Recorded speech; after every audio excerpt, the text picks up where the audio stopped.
안녕하십니까. 오늘 자기주도 학습은 특별한 것이 아닙니다 라는 주제로 설명을 진행하게 된 메이저 수학관 강사 이민호입니다. 네, 이렇게 자리해 주셔서 감사합니다. 저희 학원이 초등반이 따로 이제 운영되기 시작한 게 작년부터거든요. 그 전에도 초등학생, 수강생은 있었는데 저희가 개별 수업 무학년제로 운영하다 보니까 한 교실에서 초등학생들도 이제 고3이랑 수업하기도 하고 뭐 시간대에 따라서 그런 경우들이 발생하면서 그래도 이제 중고등학생들은 직접적으로 내신 준비하는 게 굉장히 비중이 크다 보니까 개념을 공부하면서 선행을 나가야 하는 초등학생들이랑 좀 분리를 해서 따로 초등반을 운영하는 게 좋지 않을까 해서 운영한 게 이제 작년부터였고요. 그렇게 되면서 저희가 일반적인 반은 정원이 8명이긴 합니다. 근데 초등학생 반은 2시간 정원 6명으로 줄이면서 좀 따로 이제 운영을 하기 시작했고, 그 전에 이제 초등학생들이든 중고등학생들이든 입반을 하게 되면 저희가 입반 테스트가 있습니다. 진단평가가 있어서 뭐 수준을 나누는 건 아니고요. 아이들 수준 파악하고 그걸 가지고 이제 계획에 반영하기 위해서 이제 진단평가라는 걸 보게 되는데, 그래서 입반하는 과정이 이제 진단평가를 보고 그걸 이제 원장 선생님과 뭐 학부모님 그리고 학생 상담이 진행이 되고, 그래서 알맞은 원하시는 시간대 그리고 좀 잘 맞겠다 싶은 강사한테 이제 배정을 해 주셨거든요. 그게 이제 입반 과정이었는데, 초등반 같은 경우에는 이제 따로 초등반을 개설하면서부터는 강사가 직접 어머님들하고 입반 상담을 진행하고 있습니다. 그러면서 이제 질문을 좀 많이 받았었어요. 그때 이제 궁금하신 점들도 있고 처음 학원을 보내시는 분들도 계셨고, 아무래도 저희가 받았던 교육이랑은 자기주도 학습이라고 하면 좀 생소한 것 같잖아요. 그래서 좀 궁금해 하시는 점들이 있었고, 그때 좀 많이 들었던 얘기가 우리 아이가 아직 어린데 자기주도 학습이라는 게 제대로 이루어질 수 있을까요? 라는 우려? 의문을 가지고 계셨던 것 같아요. 그래서 이런 주제로 이제 말씀을 드리고 싶었던 건데, 결론은 그렇습니다. 어리다고 분리할 게 전혀 없고요. 어리기 때문에 훨씬 더 효과적일 수 있다라고 저는 말씀드릴 수 있을 것 같아요. 그러니까 자기주도 학습이라고 하니까 뭔가 새로운 용어가 등장한 거는 그렇게 오래되진 않았던 것 같아요. 전통적인 학교 교육이라는 것이 진행된 거에 비하면 되게 짧은 시간 정도 이제 주목을 받았던 것 같은데요.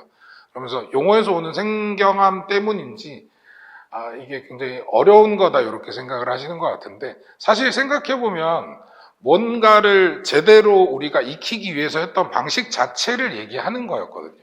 그러니까 어머님들도 이제 학창 시절에 시험 기간이라는 거 보내셨을 거고, 그때 이제 공부했던 거를 뭐 주변이나 이런 걸 직접 하셨던 거를 떠올려 보셔도 그때 우리는 뭔가를 제대로 익히기 위해서 항상 자기주도 학습이라는 걸 해왔었습니다. 그래서 자기주도 그때를 한번 떠올려 보시면 이제 시험 기간이라는 게 있고 며칠 시험을 본다라고 하면 그 전에 그때 봐야 될 과목들을 생각을 하면서 기간을 잡고 언제는 어떤 과목을 공부하고 언제는 어떤 과목을 공부하고를 누가 지정해 주질 않았거든요. 근데 중요도에 따라서 혹은 내가 좋아하는 거 혹은 내가 부족한 거에 따라서 어떤 건 시간을 좀 더 많이 투자하기도 하고 어떤 거는 시간을 좀 짧게 잡아서 그 계획을 수립하고 그것들을 실행을 하고, 그때는 다니던 학원이 있었어도 내신 기간에 내가 해야 될 게 있으면 학원을 좀 잠시 쉬면서 그거에 집중하면서 오롯이 내가 공부하는 시간을 갖게 되죠. 그래서 계획을 짜고 그거를 실행하고 그거를 또 점검합니다. 뭐 친한 친구랑 이렇게 같이 퀴즈를 내주기도 하고요. 아니면 하얀 종이에다가 그 외운 암기한 내용들을 적어가면서 이제 확인을 하고, 그게 제대로 되어 있지 않다면 뭐 계획을 수정하던가 하면서 계속해서 그 기간을 보내게 되죠. 그거는 누가 시켜서 한 것도 아니고 내가 뭔가를 시험을 잘 보고 싶어서 내가 그거를 제대로 익히기 위해서 했던 행위인데요. 그거 자체가 그냥 자기주도 학습이라고 생각을 하시면 될 것 같아요. 그래서 자기주도 학습의 중요성이 대두되면서 비교했던 것이 전통적인 이제 교사 중심 교육, 지식의 전달자 입장에서 이루어졌던 교육이 학습자한테는 그렇게 효과적인 것이 아니었구나라고 해서 대척점에 있는 용어로서 제시가 되었습니다. 그래서 이제 자기주도 학습이라고 하는 거는 기존에 해왔던 거랑은 다른 좀 어려운 거 이렇게 생각하실 수가 있는데, 제가 생각할 때는 자기주도 학습이 그냥 학습을 얘기하는 것 같더라고요. 그러니까 뭔가를 제대로 내가 알고 싶다면 그때 이루어졌던 것이 다 자기주도 학습이었던 것 같습니다. 그래서 저희가 자기주도 학습 수학 학원, 자기주도 학습 방법으로 아이들을 가르칩니다라고 하는 거는 아이들이 제대로 공부할 수 있게끔 자기 주도성을 강조해서 수업을 하고 있습니다라고 하는 것이고, 용어에서 오듯이 아이들이 주도적으로 공부를 해야 되는 것이고 학원에서는 그거에 대한 피드백만을 준다라고 오해하실 필요는 없다라고 하는 거죠. 저희가 아이들을 혼자 공부할 수 있는 독서실처럼 운영하는 게 아니고요. 네, 아이들이 학습을 제대로 할 수 있게끔, 그래서 자기주도성이 극대화될 수 있게끔 시스템을 구축하고 그걸 통해서 아이들에게 수업을 하고 있다라고 말씀을 드립니다. 자, 이게 이제 자기주도 학습 사이클이라고 하는 건데요. 앞서 말씀드렸던 요소들이 있습니다. 이게 자기주도 학습 4요소. 계획. 이거는 뭐 아이들에 따라서 단기적인 계획이 있을 수 있고 장기적인 계획이 있을 수 있어요. 뭐 목표나 이런 것들이 들어가 있을 수 있고요. 그 다음에 그걸 실제적으로 실행해서 이제 공부를 하게 되죠. 그 내용을 익히기 위해서. 그리고 그것을 점검을 하고, 그 점검한 내가 공부한 내용에 대한 성취도가 제대로 되어 있는지 아닌지를 점검을 하면서 그거에 대한 피드백을 통해서 계획을 수정하는 겁니다. 근데 이게 아이들한테 온전히 맡겨져야 한다라고 하는 게 아니고요. 당연히 계획을 하는 데 있어서, 실행을 하는 데 있어서, 그리고 점검을 하고 그거에 대한 피드백을 하는 데 있어서 경험이 많은 강사의 개입이 분명히 필요하다라고 하는 것이죠. 그래서 그것들이 개개인의 자기주도 학습 사이클이 원활하게 잘 돌아가면서 결국은 학습이 잘 일어나게 하려면 어떤 것들이 필요할까라는 고민에 의해서 저희 학원에 시스템들이 구축이 되었고 그것들에 의해서 수업을 진행하고 있다라고 말씀을 드리는 겁니다. 그러면 어떤 점이 기존의 이제 교사 중심 지식 전달 교육과는 다른가라는 부분에서요.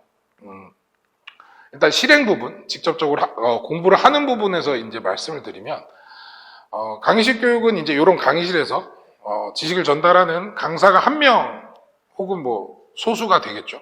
그렇게 되고 앉아있는 학생들은 좀 많게 될 겁니다. 그래서 똑같은 내용을 이제 전달을 하고요. 그것을 가지고 아이들은 시간을 내서 내 것으로 만드는 노력을 해야겠죠. 그러면 가장 큰 실행에서의 차이는 무엇이냐?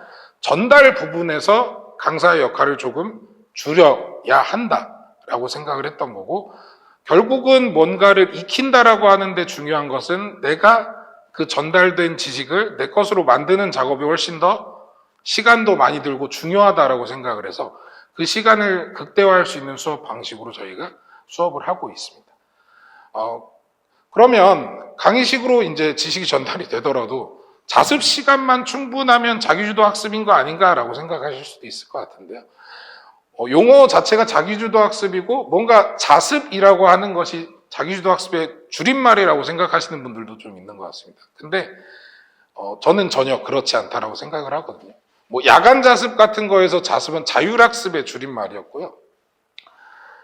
지금 저희가 쓰는 자습이라는 용어는 결국 앉아서 혼자 공부하는 시간을 얘기하는 것 같습니다. 어떤 다른 수업, 다른 전달이 없이요. 근데 그 자습을만을 얘기하는 것은 아니고, 자기주도 학습이라는 건 이 사이클의 전반적인 것들이 원활히 돌아가야 되는 것이기 때문에 이거 자체가 그냥 수업을 하고 자습을 하고 하는 걸로 끝나는 것이 아니라 계획 단계에서도 그리고 그 피드백에서도 굉장히 학원의 역할이 중요하다고 생각하는 부분입니다.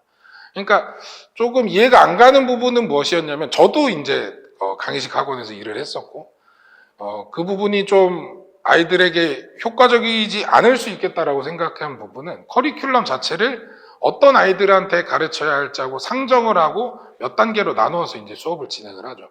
근데 그게 거기 앉아있는 아이들의 모두에게 잘 들어맞는 수업은 아닐 거라는 생각입니다.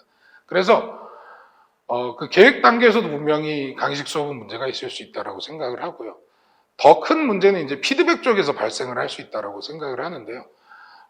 점검과 피드백이 일어나는 방식은 이제 어떤 한 커리큘럼이 끝나고 나서 그것과 관련된 테스트를 보거나 해서 뭐 높은 반으로 올라간다든지 그 다음 과정으로 진행한다든지 아니면 그 과정을 한 번 더 해야 된다든지 이런 식으로 이루어졌었거든요.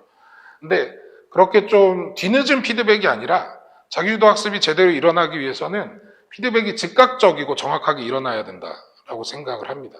그래서 제가 아이들한테도 얘기를 하는데 계획은 수정하기 위해서 짜는 거다라고 얘기를 하거든요. 근데 그게 어떤 기준이 없이 수정이 되는 것이 아니라 정확한 기준에 의해서 피드백으로서 그 점검된 내용을 가지고 바탕으로 해서 계획이 계속 적절하게 수정이 일어나면서 실행이 일어나야 된다라고 얘기를 하는데 그것은 단체적인 강의식 수업에서는 일어날 수 없다라고 생각을 합니다.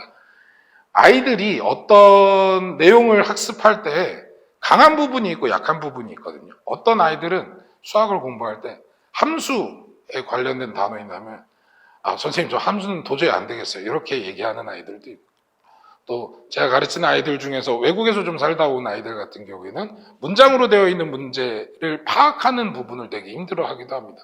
그러면 그런 아이들에 대해서 각자의 그런 상황에 맞게 피드백이 들어가고 좀 더 보완할 점들에 대해서 얘기를 해줘야 되고 혹은 그런 수업에서 이미 좀 잘 이루어졌으면 그 다음 단계에 대한 것도 빠르게 제공이 될 수 있어야 되고 라고 생각하기 때문에 이런 피드백 부분에서 확실하게 개별 수업이 장점을 갖고 있다라고 생각을 하고 그래서 저희는 자기주도 학습을 교육을 할 때 있어서 개별적으로 하고 있습니다. 그래서 저희 수업 시스템이 2시간 수업, 2시간 테스트실에서 이제 자습하는 걸로 이루어져 있는데요. 2시간 수업 6명 정원으로 해서 개별적으로 수업이 이루어지고 있습니다. 그러다 보니까 또 많이들 여쭤보시는 것이 어떤 것이냐면 2시간이라고 하면 120분이잖아요. 120분에 6명이라고 하면 산술적으로 나눠보면 한 명당 20분이란 말이죠. 그러면 숙제를 해온 걸 검사를 하고 진도 나가야 될 부분에 대한 설명이 이루어지고 어떤 수업에서의 피드백들이 계속 이루어지는 거에 있어서 20분이 충분한가 그런 걱정을 좀 많이 하시는 것 같고 그걸 궁금해 하시는 것 같습니다. 그래서 다들 이제 많이 상담하며 얘기하시는 부분이 개념 설명은 자세하게 해주시나요? 우리 아이는 개념이 제대로 되면 문제를 좀 풀 수 있는데 거기에 시간이 좀 오래 걸리는 것 같습니다. 이런 얘기들을 하시는 것 같아서. 근데 제가 생각할 때는 그거는 또 개념에 대한 어떤 오해에서 비롯된 거라고 생각을 하거든요.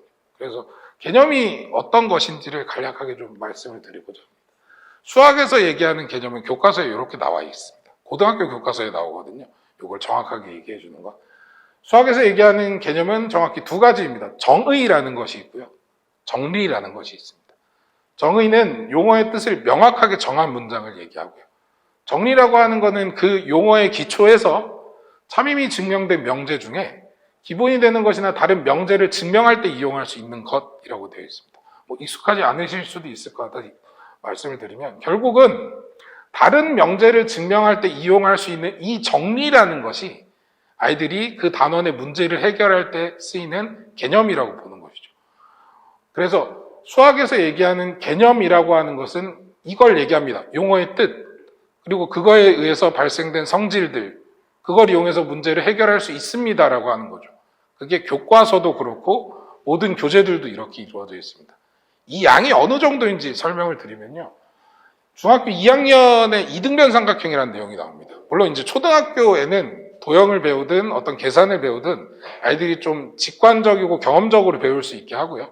중등수학부터 이제 중등수학을 하면서부터 정확하게 개념에서부터 확장되는 내용을 공부하도록 시키고 있습니다.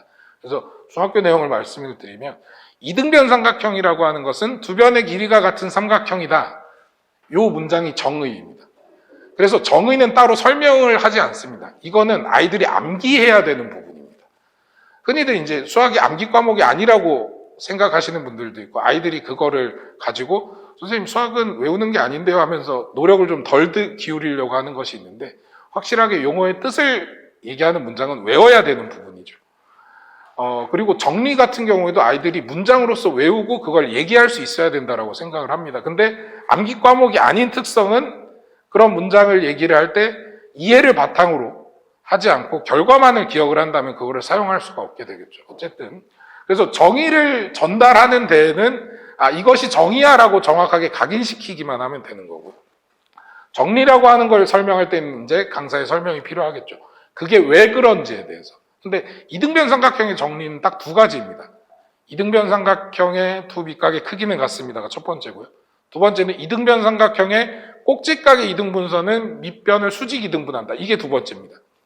그러면 이거 이외에 다른 정리가 있느냐? 그렇지 않다라고 하는 거죠. 그러면 그 아이가 교재를 개념서, 유형서, 심화서를 푼다라고 했을 때 그 두 가지의 정리를 가지고 풀 수 있는 문제들이 100문제를 넘어가는 거죠. 그리고 그렇게 하게끔 만들어야 된다라고 생각을 하는 겁니다. 그러니까 수학 수업이라고 하는 거는 그 정리라는 것이 왜 그런지를 아이가 습득할 수 있는 기회를 충분히 제공해야 되는 것이지, 그 정리에 의해서 문제를 푸는 방법을 다양하게 제시한다고 해서 그것이 되는 게 아니라고 생각을 하는 거죠. 그러니까 결국 아이들이 초등학생 때부터 중고등 선행을 나가면서 6년간의 수학 그 과정을 이제 공부한다라고 했을 때 그것들이 효과적으로 쌓일 수 있게 해야 실제적으로 내신 시험에서 그거를 발휘해야 될 때 제대로 정리된 내용을 발휘할 수 있다라고 생각을 하는 건데, 사실은 지금 당장 풀고 있는 문제집을 빠르고 좀 수월하게 풀기 위해서 그런 아이들의 고민을 선행되지 않고 먼저 이 내용을 가지고 이렇게 문제를 풀면 문제가 풀린단다 라고 아이들한테 먼저 제시하는 것은 어쩌면 그런 아이들이 공부할 수 있는 기회를 박탈하는 행위라고 생각을 하거든요. 물론 저희가 문제풀이를 가르치지 않는다라고 하는 건 아닙니다. 당연히 아이들이 막히는 부분이나 혹은 떠올리지 못하는 부분들이 많이 발생을 하고요. 특히나 질문을 많이 하는 문제들도 존재하죠. 그거는 선수학습의 밀도의 차이에 의해서 발생하기도 하고요. 아이들의 환경 혹은 아까도 말씀드렸지만 실제적으로 이제 강한 부분이 있고 약한 부분이 있을 수 있어서 그런 게 개별적으로 이제 피드백이 들어가야 되는 부분이지만, 어쨌든 전체적으로 이 개념이라고 하는 것이 이런 것들이고 너는 충분하게 이걸 가지고 모든 문제를 해결할 수 있다라고 하는 걸 아이들이 습득할 수 있게 해줘야 하는 거죠. 그래서 문제를 풀면서 이 문제를 봤을 때 이건 이렇게 풀라고 했어 라고 해서 해결하는 것이 아니라, 문제를 봤을 때 이 단원의 개념이 무엇이었지 아이들이 떠올리고 그걸 적용을 하려면 이런 식으로 해야겠구나 하는 그런 고민하는 시간이 충분히 선행된 뒤에 그 다음에 강사가 적절하게 이런 문제를 풀 때는 이렇게 하면 수월하게 할 수 있어 라고 하는 걸 설명을 해줬을 때 좀 더 아이들이 잘 받아들일 수 있고 효과적인 교육이 가능하다라고 생각을 한다라고 하는 것입니다. 그래서 결국에 수학을 공부한다라고 하는 건 개념을 학습한다라고 하는 거거든요. 근데 개념을 학습한다라고 하는 건 앞에서 강사가 이거를 오랫동안 얘기한다고 되는 건 아닙니다. 그거는 그냥 강사의 지식일 뿐인 거거든요. 그럼 아이들의 지식으로 정리가 되기 위해서는 어떤 시간이 많아야 하는가? 내가 그것을 내 것으로 만들기 위한 시간이 훨씬 많아야 된다라고 하는 거죠. 그게 방치가 되는 것이 아니라 끊임없이 점검을 합니다. 강사들은 물어보고 그래서 방금 그 수업을 했다면 조금 문제를 풀고 있는 아이에게 이등변 삼각형의 뜻이 뭐였지? 라고 물어보고 생각보다 잘 얘기를 못 하거든요. 그러니까 아이들이 그 내용이 머릿속에서 떠다니긴 하는데 정리된 문장으로서 얘기를 잘 하질 못합니다. 근데 내 지식은 정리된 문장으로서 얘기를 할 수 있어야 된다고 생각을 하기 때문에 그 점검 작업을 계속하고 그 다음에 아이들이 하고 있는지 확인을 하고, 그게 강사의 역할이 되어야 한다고 생각을 하는 거죠. 강사가 알고 있는 것을 단순하게 전달해서는 안 된다고 생각을 하는 거예요. 그리고 또 생각하시는 게 개념이 제대로 되어야 문제를 푼다 이렇게 생각을 하시는데, 그거는 수학 공부를 핵심을 문제풀이라고 생각하셔서 그런 것 같긴 하거든요. 근데 개념이라고 하는 거는 이렇게 좀 간결하고 명확한 문장을 얘기하는 거고, 우리는 이거를 머릿속에 기억하고 각인하기 위해서 이 사용법을 제대로 익히기 위해서 문제를 풀면서 연습한다라고 생각을 해야 되는 거거든요. 거기에서 그러면 그 작업, 아이들이 연습을 하는, 그리고 이걸 상기시키는 그런 작업들이 먼저 이루어진 뒤에 그 다음에 강사의 어떤 설명이 이루어져야 된다라고 생각을 하는 겁니다. 그래서 2시간 수업을 6명으로 나눴을 때 산술적인 20분에서 개념 전달이 부족하지 않을까라는 거는 사실은 오해라고 저는 생각을 한다라고 하는 것입니다. 충분하게 개념 설명은 이루어지고요.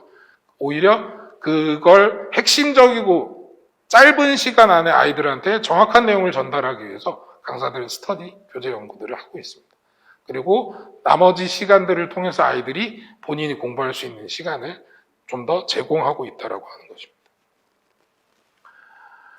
네, 제 주제는 자기주도 학습은 특별한 것이 아닙니다라고 하는 것입니다. 제가 상담하면서 많이 들었던 뭔가 어렵다라고 생각하시는 것 같아서. 근데 어려운 것이 아니고 학년에 따라서 다르지 않습니다. 제가 초등학교 4학년을 가르치고 고3을 가르쳐 봐도요. 어리다고 해서 자기주도 학습이 힘들고 또 나이가 많다고 해서 자연스럽게 잘해지지도 않습니다. 오히려 어떤 생각을 하냐면 제가 처음 고등학교에서 아이들을 가르칠 때도 고등학교에서 이제 일을 시작을 했고요. 그 다음에 학교를 그만두고 나와서 학원에서 아이들을 가르칠 때에도 고등학생들만을 대상으로 강의를 했었는데 그때 든 생각은 이게 아이들도 적지 않은 시간을 공부를 해왔구나, 이 아이들도. 근데 그게 잘못된 습관을 가지고 공부한 아이들의 학습 습관을 좀 옳은 방향으로 교정하려고 노력을 좀 많이 했었는데 그게 쉽지 않다라는 생각을 많이 했던 겁니다. 그러면서 들었던 게 좀 더 빨리 얘를 만났으면, 좀 더 빨리 얘를 만나서 내가 그것들을 알려줄 수 있었으면 이렇게 굳어지진 않았겠는데? 라는 생각을 많이 했고 그래서 점차 좀 더 낮은 학년, 좀 더 낮은 학년을 가르치고 싶다라는 생각을 예전에 했었던 것 같습니다. 그래서 오히려 초등학생들이 오면 제가 이렇게 공부해야 된다라고 하는 거를 좀 더 잘 흡수해요. 좀 더 잘 흡수하고 좀 더 잘 따라오려고 합니다. 물론 그 차이는 있습니다. 뭐가 있냐면 아이들이 신체적으로 성숙하기 전이라서 집중하는 시간이 좀 짧아요. 그거는 뭐 어쩔 수가 없습니다. 우리 초중고 수업 시간이 그렇게 구성되어 있는 것도 그렇고요.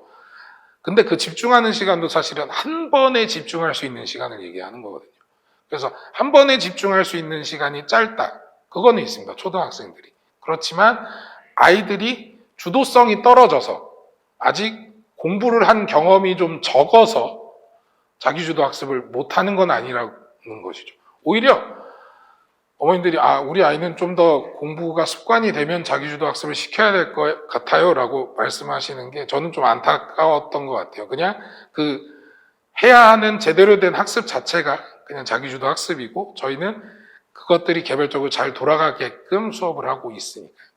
그래서 다시 한번 강조하고 싶습니다. 저희 학원의 수학학습은 정말 일찍 시작할수록 아이들도 잘 받아들이고 효과적일 수 있습니다. 네. 저는 여기까지만 이제 말씀을 드리고요.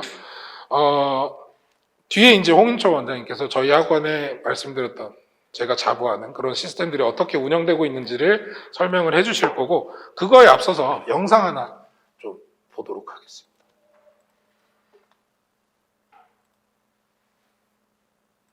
제가 만약 여러분에게 이 영상 내용에 대해 시험을 보낸다고 한다면 여러분은 어떻게 공부하시겠습니까? 잠시 생각해 보세요. 여러 번 반복해서 요점을 틀리지 않은 밑줄 그어가 내용이 익숙해질 때까지 읽어야지. 이렇게 생각하셨던 제 말을 듣고 그럼 되겠다. 쉽진 않으셨나요?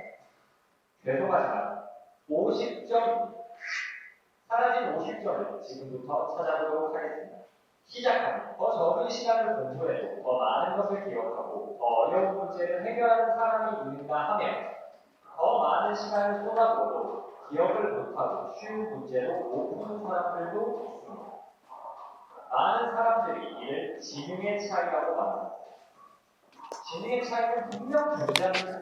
그렇지만 그게 전부입니다. 지능의 차이로 원인을 돌리면 마음은 편합니다. 어차피 지능파니까 안 해도 돼 하며 노력하지 않는 것에 대한 핑계를 댈 수 있기 때문입니다. 그렇지만 세계적인 인지심리학자들과 뇌과학자들은 지능의 영향은 분명 존재하나 제한적이라고 말합니다. 미술, 반복해서 읽기 같은 가짜 공부법이 아니라 뇌를 효율적으로 활용하는 진짜 공부법만 익힌다면 누구나 심지어 뇌의 일부분을 친 사람들도 뛰어난 학습 성과를 보일 수 있다고 말합니다. 그럼 이들이 말하는 진짜 공부는 뭘까요? 지금부터 알려드리겠습니다. 세계적인 심리학자, 인지과학자인 헨리 웰거, 마크 맥데니얼, 그리고 영국 출신의 작가인 피터 브라운이 쓴 어떻게 공부할 것인가와 전에 영상에서 다룬 적 있는 세계적인 브레인 코치 짐 피리스의 마지막 모의대는 뇌과학의 기초에 어떻게 해야 보다 효율적으로 학습할 수 있는지에 관한 다양한 방법들을 소개합니다. 여러 방법이 있지만 두 책에서 공통적으로 강조하는 바를 두 개의 키워드로 요약할 수 있습니다. 바로 인출 연습과 시간 간격입니다. 각각의 키워드가 의미하는 바를 하나하나 살펴보겠습니다. 첫째, 인출 연습입니다. 읽기와 듣기 같은 수동적 학습만 하지 말고 능동적으로 꺼내보는 연습을 해야 한다는 겁니다. 수동적 학습을 반복하면 아는 것보다는 안다고 생각하는 것만 쌓이게 됩니다. 책을 한두 번 읽고 나서 다시 그 페이지를 펼쳐보면 이미 봤던 내용이기에 굉장히 익숙하고 그래서 이거 다 아는 거네 하고 생각하기 쉽습니다. 그런데 막상 배운 내용을 설명해보라고 시키거나 써보려고 하면 아는 것은 써도 안다고 생각했던 것들은 쓸 수 없습니다. 익숙함과 배움을 착각한 결과입니다. 이를 방지하기 위해서 주기적인 인출 연습이 필요합니다.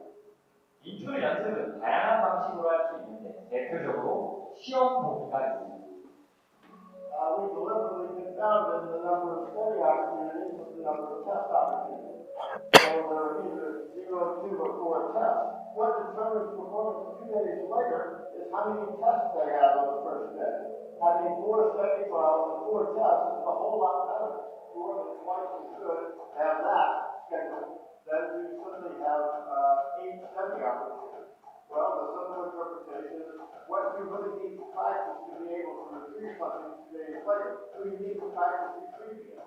If you study something over and over, like students tend to do, they read the text over and over, but you've never practiced retrieving it, you've never used the material, you've never pulled it out of memory, well, you're not going to be very effective. 우리는 시험하면 부정적인 이미지가 많지만 부담이 적은 시험을 자주 보는 것은 학습 효과를 높이는데 매우 효과적이라는 것입니다. 이전에 EBS 다큐프라이 다시 학교에서 다뤄준 적이 있는데 평가 목적이 아닌 인출 목적의 잦은 시험, 학습 효과도 높이고 시험에 대한 불안감도 없애는 긍정적인 효과가 있었다고 합니다. 제가 말한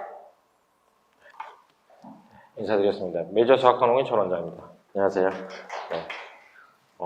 네. 초등반 설명회를 이제 자주 하는데, 제가 이제 초등반을 이제 가르친 지 한 1년 정도 넘었어요. 그러니까 사실 저희가 이제 6학년이나 이런 애들이 계속 들어오긴 했었는데, 학년은 이제 5학년, 4학년까지 낮추고, 초등 과정을 제가 이제 직접 오랜만에 가르친 거는 한 1년 정도 됐거든요. 먼저 여쭤보고 싶은 게 있는데, 혹시 지금 나가는 학생들 과정이 중등 과정 나가시는 분 있나요? 중등 과정.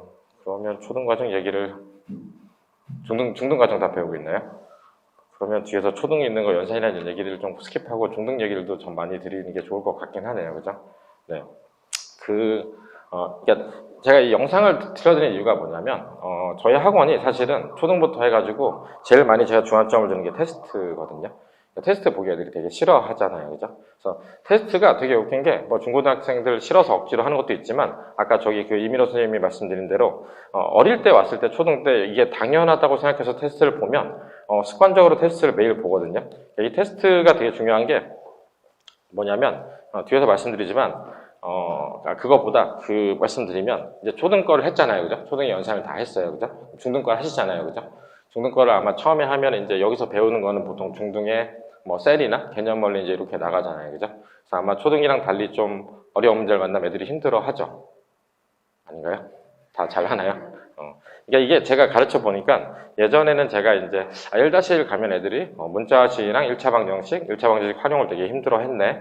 예전에 이제 거기를 시험을 봤었어요. 한 7, 8년 전에는. 그래서 이제 그 부분이 안 되면 제가 막 특강도 하고 이제 여러 번 반복시키고 이제 이런 걸 많이 했는데, 막상 가르쳐 보니까 초등학생들이 요새는 앞에 있는 최대 공약수, 최소 공배수도 힘들어하고, 생각으로 정수와 유리수, 덧셈, 뺄셈 계산도 잘 안 되더라고요. 그죠? 그래서 그것들을 보면서 제가 이제 그걸 테스트를 보면서 복습도 많이 시키는데, 그래서 이제 초등에서부터 연산 좀 잘 시키고 돌아오자 하면서 이제 초등반을 열면서 했는데, 사실 말씀드리면, 저희 반은 그러니까 저희 이민호 선생님은 월화수목금 초등반을 운영하시고 저는 화목 2시간씩 2번만 하거든요. 근데 저희 반은 초등이 들어왔다가 좀 있으면 다 사라져요. 그러니까 초등이 들어와서 중등 과정에서 빨리 나가기 시작하면 저희 일반반으로 다 올라가거든요. 그러니까 결국은 물론 나간 아이도 있지만 실제로 이제 초등 끝나고 그러니까 총등 과정 끝나고 중등 과정을 시작해서 좀 달리기 시작하면 이제 어머님도 욕심이 나면 일반반에 가서 중고등학생들 보면서 빨리 하지 않을까 해서 이제 많이 가기 때문에 저는 약간 이제 이렇게 저희 반에 초등을 받아서 이제 초등 거 끝내고 중등 거를 이제 진도를 나가면서 이제 애들 시험 보는 연습을 시켜가면서 이제 하는 도중에 보통 일반반으로 가더라고요. 이게 들으셨는지 모르겠지만 이제 코로나 때 이후로 중등 시험이 되게 쉽게 나왔었어요. 계속 그 내정 순회 어렵게 나온다는 이 동네 학교들도 계속 쉽게 나오다가 이번에 이제 순회 중2 시험이 약간 좀 빡빡하게 나왔어요. 빡빡하다는 얘기는 약간 어려운 문제, 낯선 문제가 있으면서 시간이 굉장히 부족하거든요. 근데 이제 문제는 이번에 시험을 봤을 때 느낀 게 지금 원래 그건 아시죠? 초등 수학을 처음에 이제 연산만 하고 한 거랑 단계라는 게 있어요. 초등 수학을 이제 이렇게 하고 중등 수학을 했어요. 근데 중등 수학의 단계라는 게 처음에 배우고 연습하는 단계. 여기서 또 이제 심화 문제를 풀어서 실력을 늘리는 단계가 있잖아요. 그죠? 거기서 또 중등 시험을 보기 위해서 시험 보는 연습은 좀 별도긴 해요. 이게 좀 되긴 해야 되거든요. 그러니까 요거까지 가야 중등 수학이 가서 시험을 볼 수 있는 상태가 되는데 어제도 저희 이제 설명회하고 학부모님이 하는데 뭐 과외를 했는데 선생님이 80몇 점 나올 것 같다고 했지만 이제 되게 많이 안 나온 거예요. 그래서 제가 말씀드린 얘기가 그거였거든요. 선생님 잘 가르치셨을 수 있고 아마 그 전에 기출 같은 거를 이제 문제를 풀고 애가 오답하는 걸 보면 85점 정도 나올 수준인 것 같지만 실제로 이제 그 아이가 가서 성적을 받으려면 시간 안에 시험 봐서 그걸 하는 거를 보면 확 무너지거든요. 그래서 이번에 중2 순회 중에 이렇게 무너진 애들이 많아요. 그래서 이제 아까 말씀드렸듯이 이제 그냥 단순히 이거 하는 것뿐만 아니라 시험 보는 연습까지 가야 되는 거고 그러면서 고등 선행을 하면서 거기도 심화해서 시험 보는 것까지 가야 되죠. 그것도 어나더 레벨이에요. 이게 초등인데 벌써 이런 얘기를 하면 그렇지만 근데 그렇게 해서 한다고 한들 고3까지 갔을 때 수능 점수를 그럼 제대로 받을 수 있는 이건 또 어나더 레벨이에요. 고3 특히나 요새 교과 과정이 그래서 고3이 진짜 이 동네에서 서울대 의대 그러니까 서울대랑 뭐 의대나 가는 애들도 고3 때 정시로 그냥 되기는 되게 쉽지 않아서 지금 제 고3을 밤에 특강을 하는데도 킬러 문제 나오는 거는 버리고 최대한 가는 걸로 하고 만약 킬러 문제는 재수생이 되면 풀자 이거든요. 그러니까 실제 지금 이과 상위권 수학 보면 3,000명 정도 시험 앞에 1등부터 3,000등 있으면 한 2,000 몇백 등까지가 다 재수생이죠. 그러니까 이게 가야 될 길이 뭔데 제가 지금 무슨 얘기를 하려면 이 격차 있잖아요. 중등에서 시험 보고 하는 격차랑 고등 수학 가서 학교 가서 이 동네 가서 뭐 대진 분당 낙생서부터 쉬운 학교 뭐 분당 불곡 한솔까지 하는 것도 이 격차가 지금 되게 벌어지고 있어요. 사실은 이게 코로나 이후로 솔직히 말씀드리면 애들이 되게 나약해요. 예전에 비해서. 어머님들도 좀 달라졌어요. 예전에 제가 주말에 뭐 합니다. 일요일날 오라 그러면 왔었는데 이제 안 와요. 주말엔 그래도 쉬어야죠. 인 거고 아이들도 그래요. 조금만 아프거나 머리가 아프면 오늘 머리 아프니까 학원을 안 갈게. 이렇게 이게 나쁘다는 게 아니라 문제는 뭐냐면요. 그렇게 하다 보니까 중등 전체가 시험을 조금만 어렵게 하는 애들이 다 무너져요. 되게 힘들어하고 예전에 제가 가르쳤을 때 초등하고 중등 했을 때 이 애들이 받아들이는 어려운 문제나 이걸 받아들이는 느낌이 너무 다른 거예요. 더 다시 해줘야 되고 복습도 많이 해야 되고. 근데 문제는 정시가 어렵다 보니까 지금 분당 고등학교들은 시험 문제 난이도를 올리고 있어요.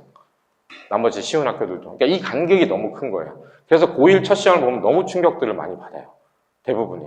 그러면 이제 저희가 해야 될 건 그거죠. 이제 중등을 시작하셨으니까. 중등을 심화하는 것뿐만 아니라 이 테스트도 여기서 얘기하는 것처럼 저희가 매일 보는 센 정도의 테스트를 아니면 그보다 좀 심화의 테스트를 매일 보는 인출 연습뿐만 아니라 실제 나가야 될 거는 중학교, 그러니까 뭐 이 동네를 얘기하면 내정, 샛별, 순회 뭐 이런 학교 있잖아요. 그 학교의 시험을 시간 안에 봐서 그걸 맞추는 연습은 좀 별도로 이루어져야 된다는 거죠. 그러니까 거기까지 가셔야 된다는 거예요. 단순히 내가 셀을 한 번 봤다, 두 번 봤다, 나 A급도 풀었다. 앞에서 A급을 푸는 걸 내가 봤다라고 해서 시험 점수에 연결되지 않거든요. 제가 고등학생들도 얘기하는데 고등학생들이 지금 가장 많이 쓰는 교재는 전국연합 기출이 나는 자이라는 게 있는데 내가 항상 얘기해요. 제가 어제 시험 끝나고 와서 이제 시험을 저희 반에도 이제 잘 보내가지고 망치내가 있는데 망치내는 얘기를 한 게 망칠 걸 알고 있었으니까 그 전부터 경고를 했지만 얘기를 한 게 이제 그거였어요. 자, 봐라. 네가 여기서부터 여기까지 그렇게 숙제를 많이 안 해서 여기까지 풀고 내가 이거를 최대한 달로 알려주고 다시 한 번을 보다 마다 하면서 학교 프린트 적당히 풀고 가서 기출시험 못 보고 시험 보면 너 가서 시험장 갔는데 눈으로 본서 아는 문제긴 하지만 하나도 안 풀리지 않느냐. 그러면 제가 어제 얘기했어요. 나는 되게 현실적인 사람이고 나는 인간이 바뀌고 변화할 수 있다고 생각하지만 단기간에 바뀐다고 생각을 안 하니까 기말까지 네가 오늘 내 얘기를 듣고 막 그 의욕이 뿜뿜해서 난 이번엔 다 할 수 있어 라고 얘기하면 미안하지만 난 안 믿는다. 네가 보여주기 전에는. 그래서 제가 어제 솔루션을 제시한 거 그거였어요. 여름방학 가서 네가 지금 공부를 열심히 하겠다고 찾아온 거예요. 그 의욕은 있지만 기말까지는 그럴 시간 없고 여기까지 하는 이 교재 너 지금 감당 안 되니까 이 문제를 뽑은 더 작은 교재를 해서 그거를 5월 안에 여러 번 보고 기출 시험 보는 걸 해야 네가 점수가 나올 거다. 이제 이렇게 얘기를 하는 거거든요. 그래서 이제 그런 것처럼 이제 이 아이들도 지금 하시는 애들도 시험을 보면서 거기까지 갖춰가는 게 물론 저희 맘 같지 않고 집에 가면 애들은 놀고 싶어 하지만 이제 그거를 습관을 들이는 게 중요하다는 얘기를 드리고 싶고요. 제 소개를 안 해서 이제 이런 사람입니다. 네. 그래서 여기 분당에 이제 순회동에 들어온 지는 한 12한 2, 3년 됐었고요. 여기서 내정 순회 애들 제일 많이 다니고, 여기서 이제 고등학교를 가면 대부분 저희는 중학교 때 들어온 고등학교도 이제 같이 좀 동고동락해서 시험을 많이 보고 입시까지 하는 학원인지라, 그래서 오랫동안 이제 이 동네에서 이제 중학교, 고등학교 애들 시험 보고, 뭐 지금도 보고 있고요. 제가 지금 저희 반에도 고2도 한 14명 정도 되거든요. 고3도 많고, 이제 중학교도 있고, 전 초등반도 하고, 이제 그렇게 해서 이제 가르치고 있고요. 드릴 말씀이 아까 그거였어요. 거기서 이어진 게 이제 이 메타인지라는 거 혹시 들어보신 적 있어요? 메타인지. 이제 이거 아시는데, 결국은 그런 거잖아요. 최상위권 애들이 제일 잘한다는, 내가 뭘 알고, 뭘 모르느냐. 그 다음에 이제, 그럼 내가 뭘 알고 모르는데 어떻게 공부를 하면 되느냐. 근데 이건데, 이게 늘어요. 정말로 늘어요. 근데, 그런 건 있어요. 선천적으로 잘하는 애가 있고 아닌 애들도 있어요. 뭐 요새 애들 뭐 보면 그 MBTI 뭐 이런 얘기 많이 하는데 인간의 성향 자체가 원래 계획을 잘 세우는 아이가 있고 그냥 하는 아이고 되는 대로 하는 애가 있고 어떤 아이는 뭐 여자애들도 상관없는데 수학적으로 이게 책을 보면 그것도 다 다른 거예요, 성향이. 그냥 정석 같은 책이 나오면 거기다 연필로 찍찍 그거 풀고 다시 풀고 해서 잘하는 애도 있고 그걸 이쁘게 여기다가 해가지고 여기는 절대 찢으면 안 되지만 그렇게 해서 잘 정리를 하지만 사실 또 수학을 못하기도 하고 이 성향이 다르긴 하지만 늘긴 늘어요. 그 는다는 거는 이제 다른 얘기로 얘기하면 중학교 때 시험을 보면서 내신 시험을 볼 때 전 과목이죠. 선생님 수업을 듣고 나서 내가 어느 정도로 어떻게 공부를 해서 시험을 봐야 이게 보는지를 깨달아 가면서 이제 그 공부량도 늘리고 방법도 바꿔가면서 이제 고등을 준비하는 건데 요새 애들이 더 계획을 잘 못 세우더라고요. 제가 예전에는 애들이 계획을 세워서 자기들이 공부를 하면 꽤 하는데 거기에 이제 수정만 해줬어요. 네가 이렇게 하는 것보다는 이렇게 하는 게 낫다. 뭐 예를 들어서 하루 가서 한 과목 뭐라 하는 것보다는 중간에 끊고 다른 거를 스위칭해서 하는 게 네가 불편하지만 기억이 더 오래가고 하는 거기 때문에 한다. 이런 얘기를 이제 상위권한테 하는데 지금은 저랑 상담하는 중학생 애들 중에 이런 애들이 있어요. 저 계속 새벽 2, 3시까지 앉아있긴 하는데 머리에 들어가는 건 없고 뭘 해야 될지 모르겠어요. 그래서 요새는 제가 이제 전 과목 시험 공부 어떻게 할지 계획을 세워오라 그래서 그걸 하나하나 수정을 해주거든요. 근데 그게 확실히 좀 더 애들이 어려워진 것 같아요. 이게 어떻게 보면 모르겠어요. 그 학교에서의 그 교육 자체는 저희 때 주입식보다는 애들이 더 플랜을 잘 세운다고 생각을 하는데 뭔가 그게 애들이 더 좀 편하고 한 길로만 가는지 실제 자기가 뭔가를 해야 되는 게 되게 힘들더라고요. 근데 그 제가 초등반 모집을 하고 이게 중등 지금 이제 시작이신데 이제 그 아이들을 모집해서 가르쳐 보면 제일 재밌는 거는 얘네들이 처음에 틀리고 제가 알려줬을 때 너 가서 오답을 네가 풀어라 그러면 중고등학교처럼 팍팍 되지 않고 되게 더디거든요. 힘들어요. 그리고 테스트를 보라 그러면 중고등학교 여기 가면 되는데 초등은 제가 손잡고 여기 와서 들여다 앉혀서 너 여기서 이거 시험 보고 저기 선생님한테 채점 받아 달래서 여기 앞에 있는데 오답지에서 하고 뭐 받고 이렇게 와서 가라고 얘기를 하는데 그 가라고 얘기하는 거에서 제가 하나라도 뭔가 디렉션을 안 주면 처음에는 애들이 못 받아들여요. 그러니까 그게 시험을 매번 보던 것도 시험 보란 얘기 안 하면 여기 와가지고 멀거니 앉아서 그냥 지 있는 거 꺼내서 아무거나 풀고 있고 뭐 7시에 끝나면 가라 그래도 안 가고 그냥 앉아있다 엄마가 찾아오기도 하고 근데 중요한 거는 그거를 지속적으로 하고 나서 한 번 고정이 되잖아요. 중고등학생 중에서 좀 머리 큰 애들은 시험을 보다가도 지가 보기 싫으면 뭐 핑계가 많아요. 뭐 저 오늘은 여기까지 풀고 싶어요 뭐 이렇게 하는데 초등은 그렇게 해서 한 번 습관이 들잖아요. 그럼 시험도 보고 숙제검사도 자기가 와서 나한테 여기까지 했으니까 읽어보고 사인해달라는 얘기를 직접 해요. 그래서 그렇게 돼가지고 중등의 이제 어려운 부분들, 힘든 걸 지나가고 나서 이제 습관이 잡히면 본인도 기출시험 보면서 욕심이 생겨서 달라지는 경우를 많이 봐왔고, 이제 그게 이제 아마 어머님들 원하시는 길이 아닌가라고 생각해서 제가 이제 다 성공하진 않았어요. 그 중1에 그 아까 말씀드린 1-1이랑 안 되는 부분을 제가 복습을 되게 많이 시키고 되게 끈질기게 숙제도 많이 내고 오답도 많이 하는데, 그 부분을 너무 힘들어해서 애들이 도망가기도 하더라고요.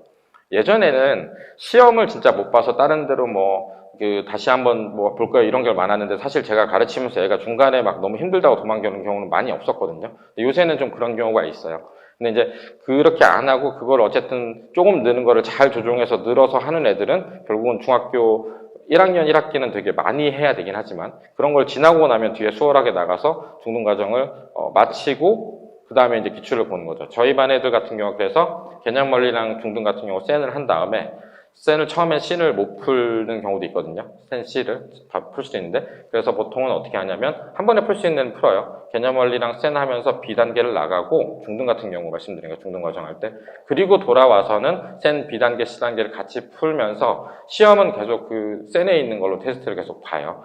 그렇게 해서 나간 다음에 심화책은 A급이 가능한 애들은 A급 하고요. 아니면은 A급이나 블랙 라벨을 하는데, 그거가 조금 힘든 애들은 제가 이제 1품을 해요. 이제 그렇게 해서 3-1까지 끝나잖아요. 여기서부터 이제 학년에 따라 다른데, 학년이 좀 높으면 3-1을 좀 하는 경우도 있는데, 낮은 경우는 3-2 남겨두고 전 뭘 하냐면, 요새 저희 반 두 애가 하고 있는 거예요.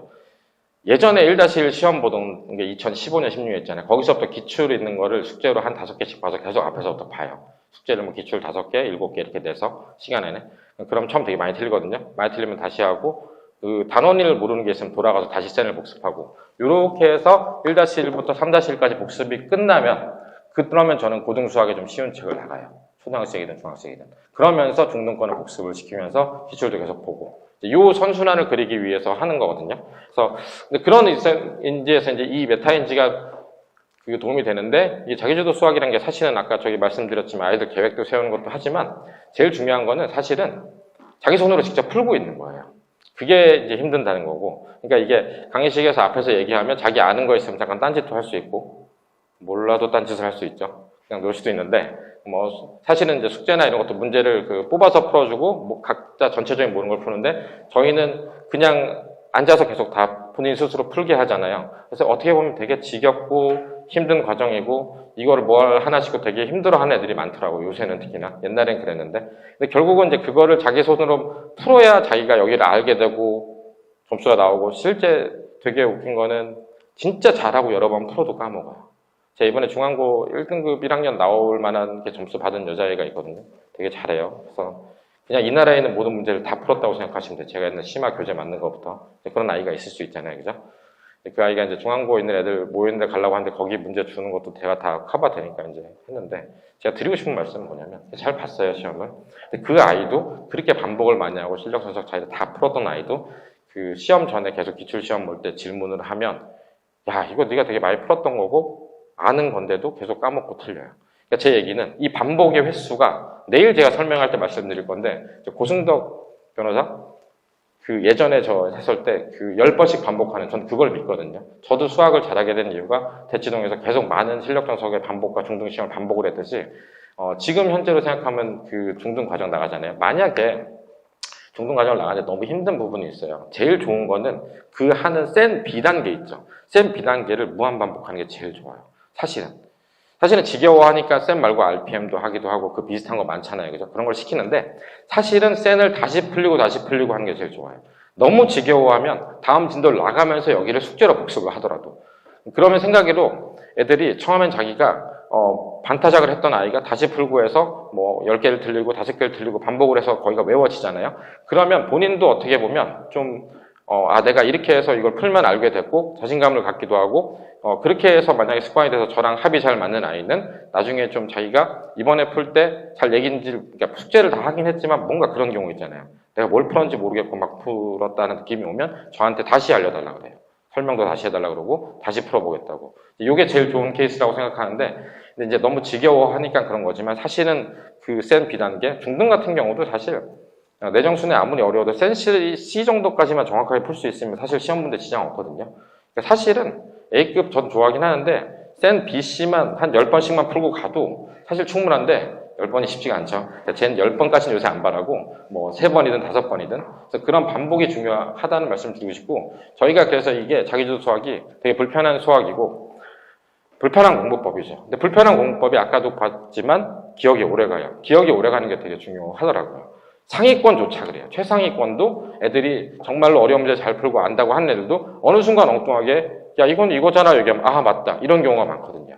그러니까 실제로 그 상위권 극상위권을 간 학부모나 아이의 얘기를 들어보면 실제 나중에는 처음에 이해를 하고 반박을 하지만 저 같은 경우도 뭐 어릴 때는 이제 시험을 보고 이제 이해를 하고 노력하고 저도 이해를 못하면 못 넘어가는 스타일이지만 실제로 저도 이제 가르치다 보니까 거의 암기를 하고 있잖아요 문제를. 그러니까 고등 수학까지 특히 중등 수학의 그 대수 같은 경우는 보면 이게 어떤 내용이 있는 교과정에 외울 정도로 많이 해야 아이들이 자유롭게 더 나아갈 수 있거든요.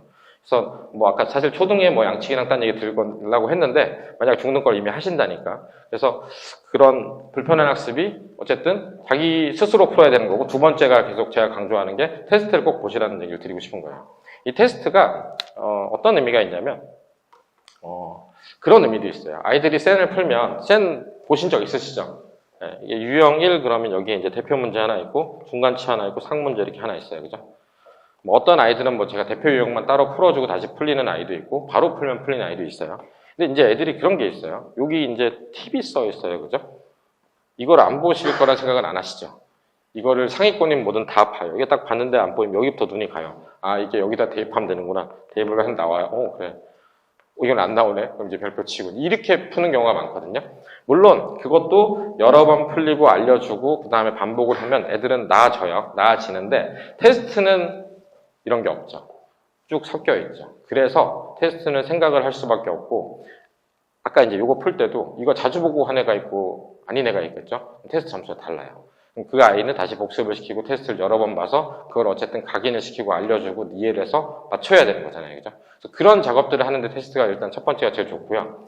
뒤에 부분 진도를 나갈 때도 앞에 테스트나 기출을 계속 병행하고 있으면 기억이 되게 유지되고 강화되는 게 있어요. 계속 그 감을 유지한다고 하죠. 예를 들어서 3-1을 나가도 2-1 시험을 기출을 종종 계속 본다던가.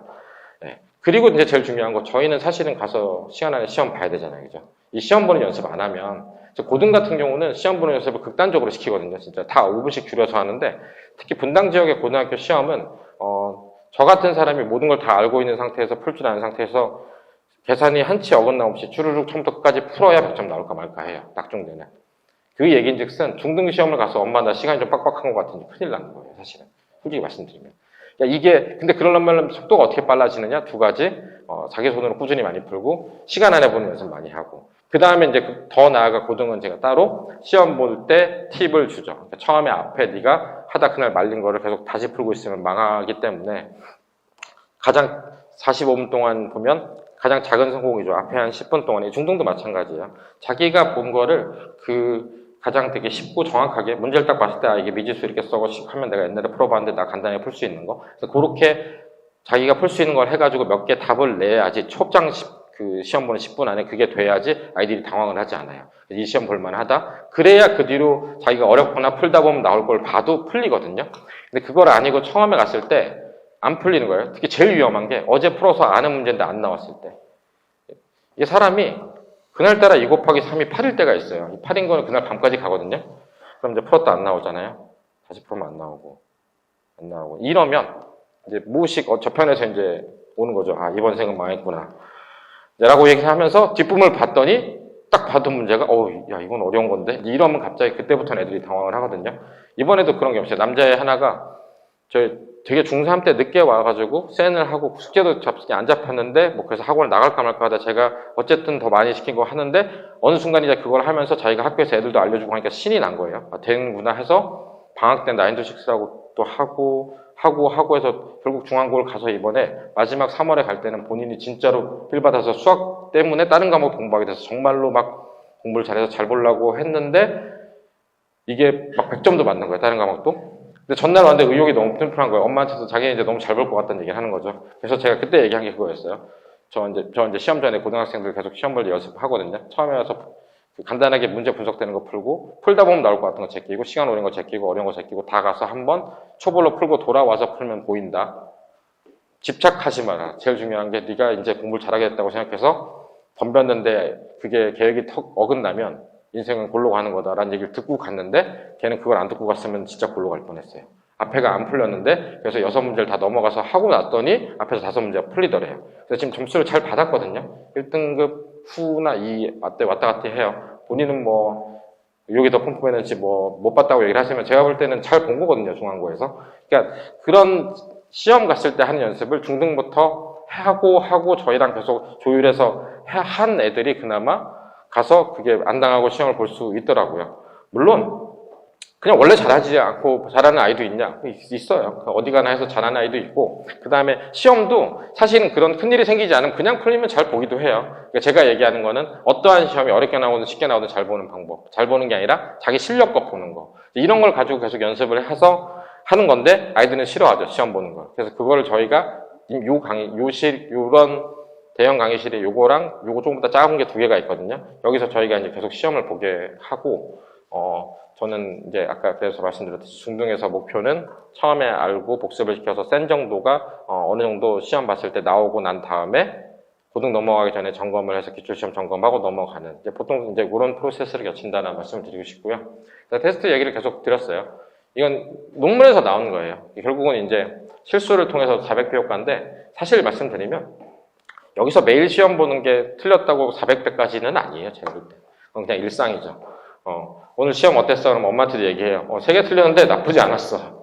나쁜 거긴 하거든요. 어떻게 보면. 근데 애들이 틀린 게 당연하게 되는 건 안 좋은데 이제 이런 실수를 통해 400배 효과는 이제 중요한 시험이겠죠. 자기 인생을 걸고 했는데 내가 무슨 실수를 했어. 이제 너무 한 해 맞추면 이제 그거는 기억이 날 거 아니에요. 저는 옛날에 틀렸던 그 고등학교 때 틀렸던 것 중에서 시험 중에서 아직도 기억나는 시험을 아직도 들고 있거든요. 충격받았던 거는 이제 그런 효과. 그 다음에 어쨌든 계속 꺼내 쓰는 것 자체가 어쨌든 장기 기억에 도움이 된다는 거죠. 그러니까 이게 10번을 푸는 것보다 방법이 오르면 한 3-4번, 5번 정도로 해결이 될 수 있잖아요. 그래서 방법이 중요한 것 같아요. 물론 어차피 공부를 안 해서 한 번 풀 거면 이러나 저러나 똑같아요. 그죠? 근데 이제 이렇게 방법을 해서 아까 말씀드린 대로 과목을 한 과목을 쭉 안 하고 스위칭을 해서 계속 꺼내는 연습을 하고 테스트를 많이 보면 어떻게 보면 그 공부량이 같아도 어떻게 효과가 더 좋다는 거죠. 근데 그것 때문에 이제 보통 이런 얘기를 드리는 거고요. 네. 이 기억 곡선이고 뭐 아시다시피 기억 곡선은 복습 안 하면 다 날아간다는 거. 그래서 이 복습이 결국은 테스트로 이루어지던 다시 전체가 복습이 이루어지던 꾸준한 복습이 돼야 되고 이거는 아이들과 어머님들 생각하는 것보다 복습 양이 생각보다 더 많이 해야 돼요. 실제로. 제가 그래서 요새 애들이 좀 공부를 많이 안 한다고 하는 게 문제는 어려워졌거든요. 수학은 옛날에 저희 옛날보다 어려워요. 사실은 미적분도 많이 개발되고. 근데 제가 초창기 왔을 때 고3 가르칠 때는 자이스토리라고 해서 이거 10번 풀어가면 그걸 지키는 애들이 있었는데 요새는 고3 애들이 너무 바쁘고 정신이 없는지 3번 풀면 많이 푸는 거예요. 3번, 4번. 10번까지 못 가더라고요. 그래서 제가 요새는 목표로 하는 게 5번씩은 풀고 가자. 나머지 시험 보고. 워낙 이제 바쁘고 뭐 이러니까 바쁘다고 얘기를 하는 건지 몰라도. 그래서 이제 그 복습이 진짜 제일 중요하다는 말씀을 드리고 싶어요. 저도 복습을 하는 학생은 아니었어요. 저도 복습 싫어하고 예습도 싫어하고 뭐 공부를 잘했다고 생각을 뭐 하시겠지만 이게 뭐 저희 엄마가 볼 때는 맨날 공부 안 하고 노는 아이였고 엄마들이 볼 때는 다 똑같아요. 예. 그런데 저는 이제 강제로 복습을 했어요. 대치동에 있을 때 그 학원이 매일 시험을 4시간씩 5년 동안 봤어요. 그 시험을 5년 동안 대수를 중등고등 과정을 본 게 사실은 전 그게 숙달이 됐고 암기가 됐고 실제 창의력과 영재성도 다 주입식의 그 한 10,000시간 정도의 그 숙달 과정을 거친 다음에 나온 얘기가 있잖아요. 그죠? 논문에도 많이 나오고 한 것처럼 결국은 이 복습에 의한 숙달이 참 미안한 얘기지만 재미가 없는 과정이지만 이게 제일 중요하다는 거. 그래서 그거를 좀 잘 설득하고 다독이면서 어느 날 컨디션이 안 좋으면 좀 달래가면서도 계속 가야 되는 거죠. 긴 길이잖아요. 어쨌든 고등학교 3학년까지 가야 되는 길이고.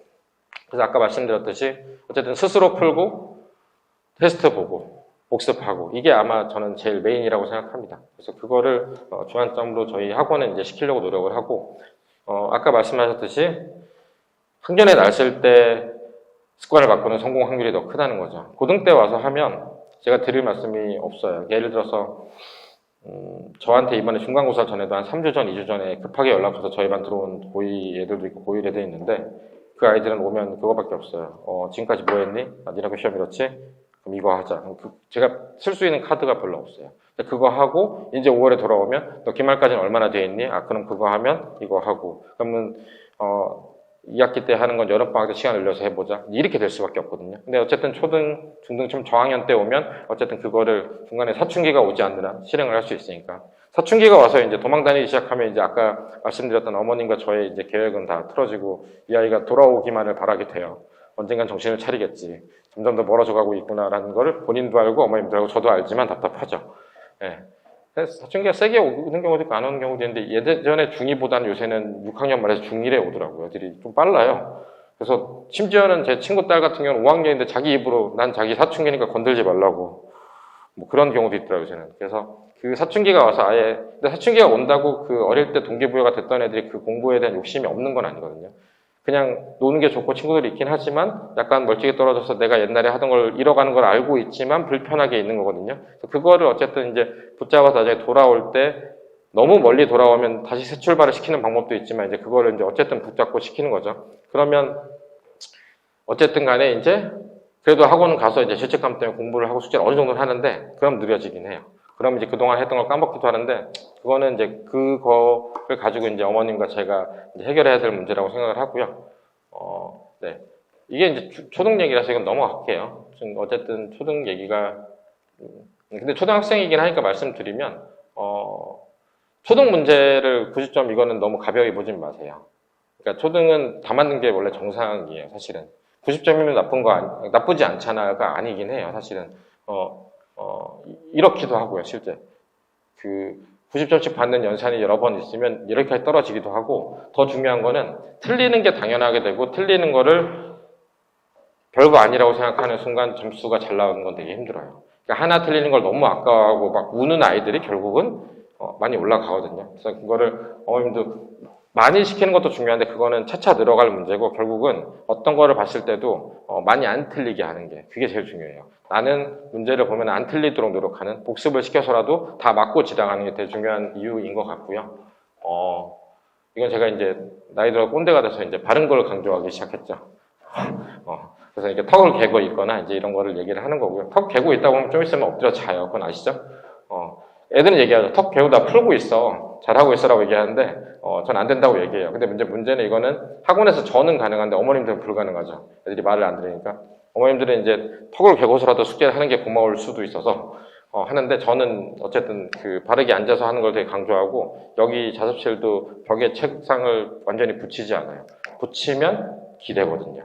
아이들은 다 똑같아서, 이런 건 많이 아시죠? 숫자 있는 거 대충 찍어서 내고, 뭐, 문제 길어지면 안 읽으려고 하고, 이제 이런 건 공통적으로 나타나는 문제이고요. 이런 것들을 좀 강제로 시험을 보게 하면서, 아니면 여기서라도 저희가, 질문을 하러 와도 그런 경우가 있어요. 얘가 진짜 몰라서 하는 게 있는데, 그냥 읽기 귀찮으면 별표 치는 경우도 있거든요. 그런 건 저 다시 가서 풀어오라 그래요. 네 풀이를 보고 얘기하거든요. 그래서 그런 것도 좀 필요하다라는 얘기를 드리고 싶고, 양치기 저 되게 좋아해요. 저도 좋아했고, 중등부터 하시면 돼요.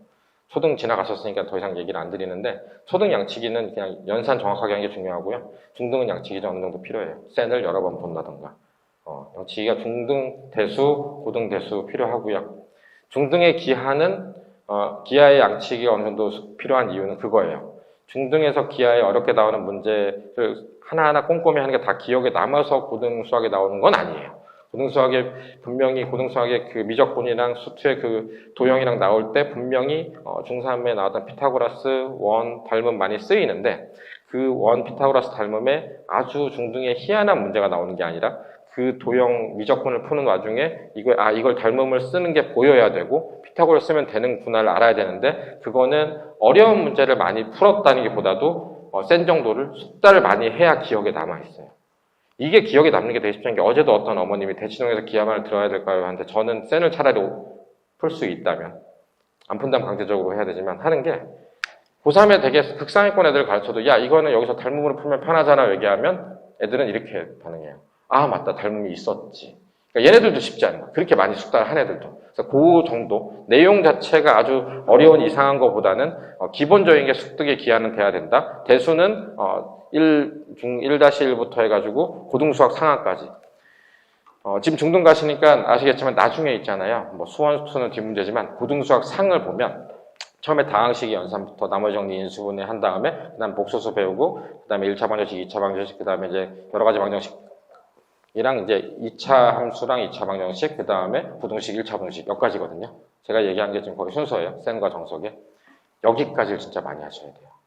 그러니까 처음 진도 나갈 때, 특히 초등이나 중등 초반에는, 그러니까 나중에 이제 급하면 얘가 이제 곧 고1이에요. 부등식까지 가고 여기 못하고 여기 해야겠죠. 하면서 복습을 시키는데 초등에서 중등 갔을 때 여기 부분 있잖아요. 이 부분을 반복을 정말 많이 하면 계산도 잡히고 고등 수학도 빨라지고 중등 대수도 잡혀요.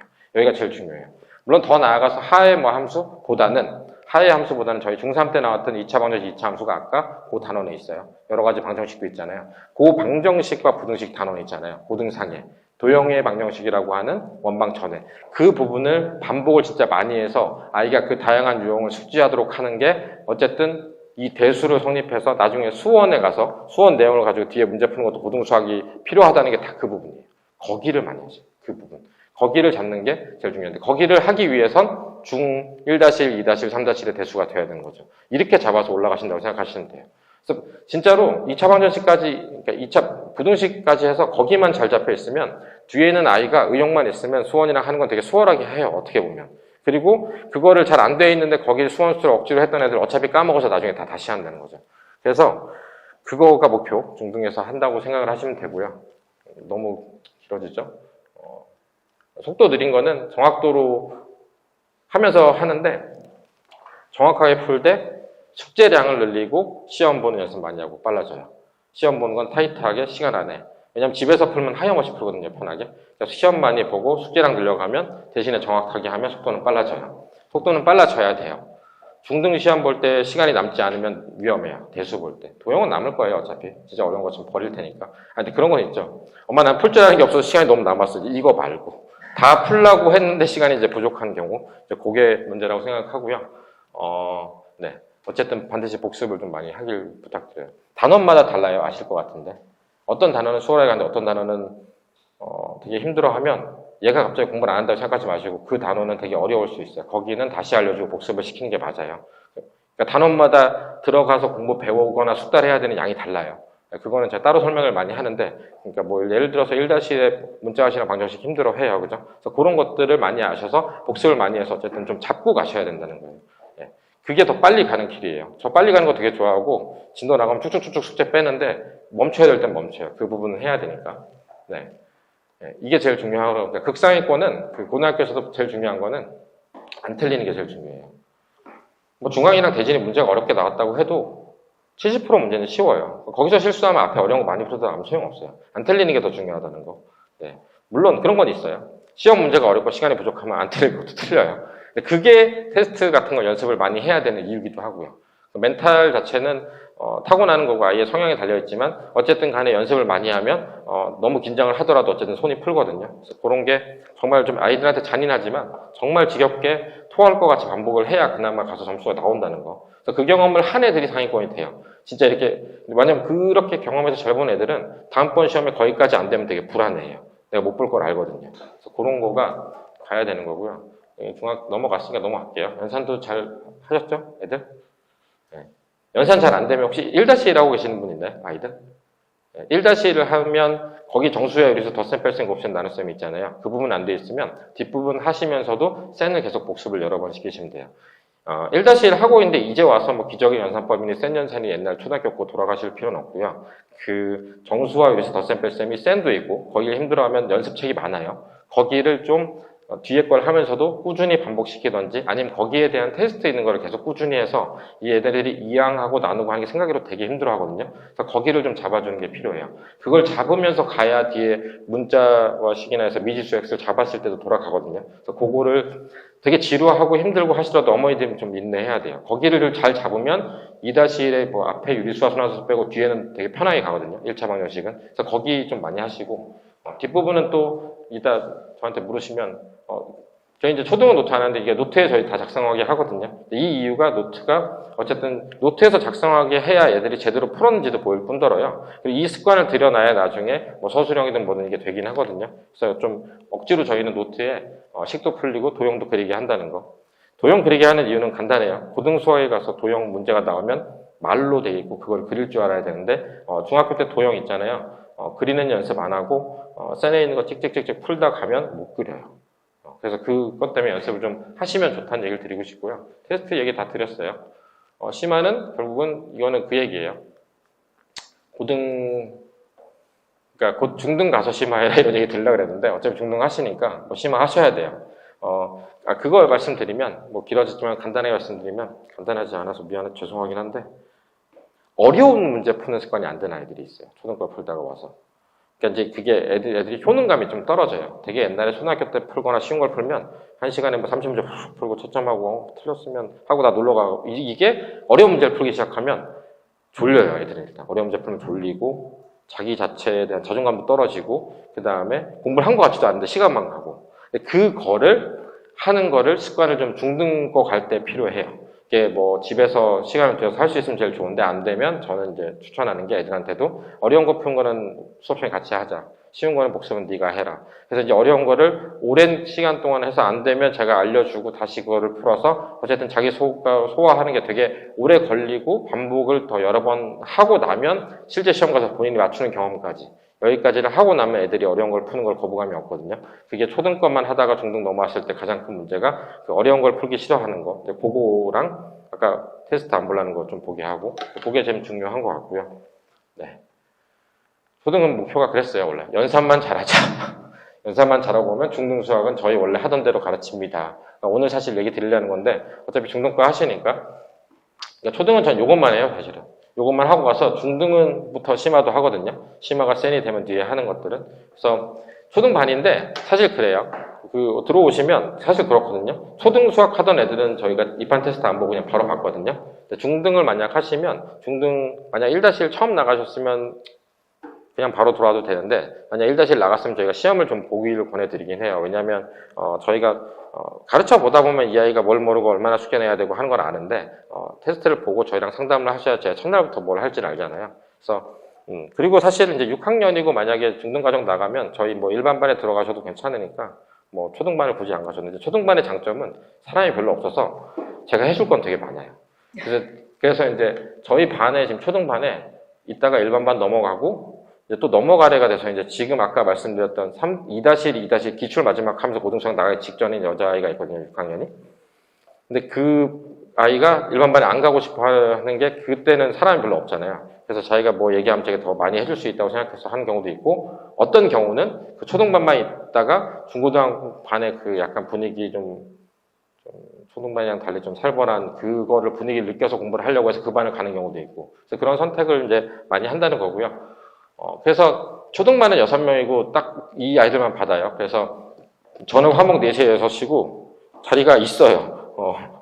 제 위에 그 일반반에는 지금 이제 사실 자리가 많지 않은데 저희가 초등반에 항상 자리가 있는 게 여기 있다가 항상 이제 고등으로 올라가고 이렇기 때문에 이제 반은 초등이라고 해서 딱 다른 사람들 안 받고 초등만 받는 거는 이렇게 반이 개설되어 있고요. 일반반을 가는 거는 이제 선생님들마다 저희 선생님들 많으신데 거기에 맞춰서 들어가는 거고 그 관련해서 저희가 뭐 시스템 하는 거는 뒤에 거기 그 안내문을 보시면서 혹시 끝나고 질문하시면 제가 이제 말씀드리는데 기본은 저희가 그래요. 기본은 어쨌든 애들을 공부를 많이 시키려는 거고 항상 오면 숙제를 하고 오답을 시키고 그러니까 내용 설명해서 숙제 시켜서 본인이 풀려서 오답하고 시험 보고 오답하고 이걸 기본이라 생각하시면 돼요. 그러면서 그 학년 애가 다가오는 시험이 있으면 그 시험 대비를 시키고 그럼 시험 대비 시키는 시간 아니면 선행을 하고 이제 일반적으로 이제 그렇게 진행된다고 생각하시면 되고요. 이렇게 해서 모집을 하고 있고요. 저는 초등반에 저희 반에 오면 뭐 중등을 하면 뭐 사실 제가 뭐 중등 가르친 지는 뭐 20년도 넘었지만 일단 목표는 중등 거를 아까 말씀드렸던 이 센을 숙제하고 기출문제 풀어가지고 점수 한 2-3개 나온 데까지 계속 가요. 좀 지루하게 되면 복습을 많이 시킬 수도 있고 그러고 나서 고등수학까지 빨리 나간다는 거 중간에 멈추지 않고 나가거든요. 저는 아이만 잘 따라오면 근데 그게 초등 6학년 5학년도 처음에 막 그렇게 센 하고 할 때 중등 숙제 낼 때 하기 싫다 하던 애도 그게 마무리돼서 기출시험만 점수가 이제 안 나오다 다시 나오면서 너 요거에서 마무리하면 너 고등수학 나가라고 얘기하잖아요. 그러면 이렇게 얘기를 해요. 그런 경우가 많아요. 아 무슨 초등학생이 고등학교 걸 해요 라고 얘기를 하면서 집이나 학교 가서 자랑을 하죠. 나 이제 고등학교 한다. 그래서 그걸 되게 기다려요.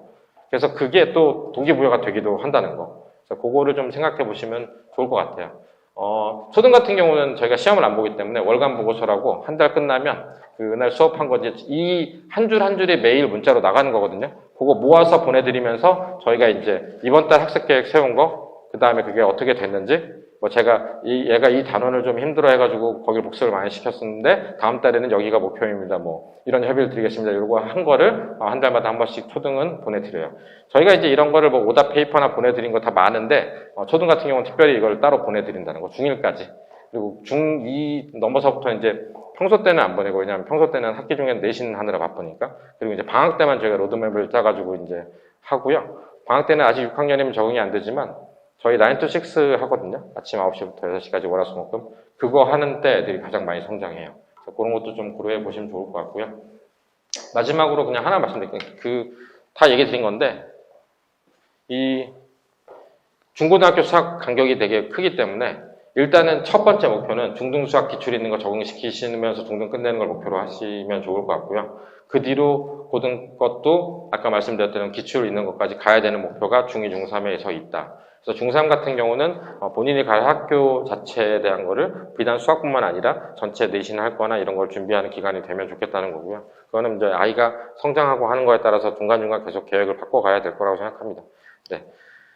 제가 너무 길게 말씀드렸는데, 그래서 초등권 빼고 중등권 말씀드렸고, 저는 여기까지 하고요. 뭐 혹시 끝나고 저한테 궁금하신 거 있거나 하면, 물어보시면 제가 성심성의껏 말씀드리고, 만약에 이제 저랑 따로 상담을 하고 싶으시면, 데스크 나가면서 얘기하셔도 되고, 아니면 전화 주셔서 언제 상담을 잡아달라 그러면, 뭐, 오후 2시든 3시든 아니면 밤에 10시는 제가 화수에 밤에 특강하는 거 빼고 괜찮거든요. 그래서 뭐 그렇게 잡아주시면 제가 뭐 아이랑 같이 와서 상담을 하기도 하거든요. 내가 안 되면. 그래서 그런 거 뭐 활용하시면 좋을 것 같습니다. 네, 긴 시간 감사합니다. 네.